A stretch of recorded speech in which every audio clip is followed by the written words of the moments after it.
কাজ কাকে বলে, কত প্রকার ও কি কি আজকে সেটাই বলবো।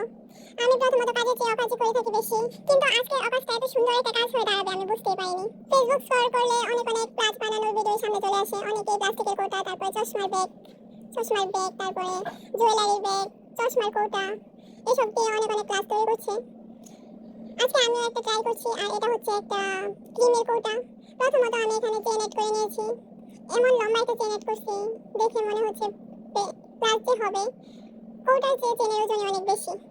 যাই হোক, এখন দুই পাশ থেকে সুন্দরভাবে লেস এড করে নেওয়া হচ্ছে। আমি এটা খুব কম খরচের মধ্যে তৈরি করতে যাচ্ছি, যেহেতু প্রথমবার তৈরি করছি, কেমন হবে সেটা ভাবনার বাইরে।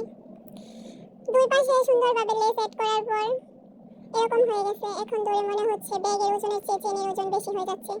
এটা ব্যাগের ওজনটা কিভাবে বাড়ানো যাবে সেই চেষ্টাই করা হচ্ছে। তারপর মাঝখান থেকে স্টোন এড করা হচ্ছে।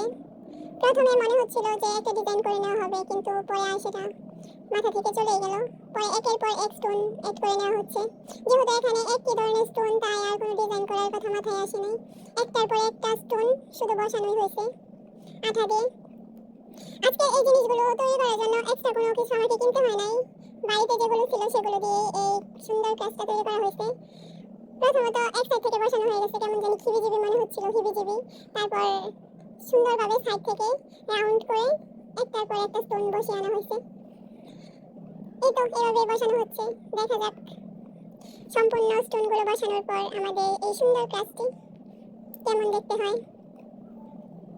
যদি অন্য কালারের স্টোন থাকতো তাহলে হয়তো বা একটা ডিজাইন নিয়ে আসা যেত, কিন্তু যেহেতু একই ধরনের স্টোন আর স্টোনগুলো রাউন্ড, তাই এভাবে বসানো হয়েছে। আর এই হচ্ছে আমাদের সুন্দর এই কাজটি। আর প্রথমে যে চেনটা ইউজ করছিলাম সেটা অনেকটাই ওজন বেশি, তাই সেটা বদলে এটা নিয়ে আসা হয়েছে। আর যেহেতু চেনটা একজনের কাছ থেকে ধার করে এনেছিলাম, তাকে দিয়ে দিই। এটাই এখন আমার কাজ।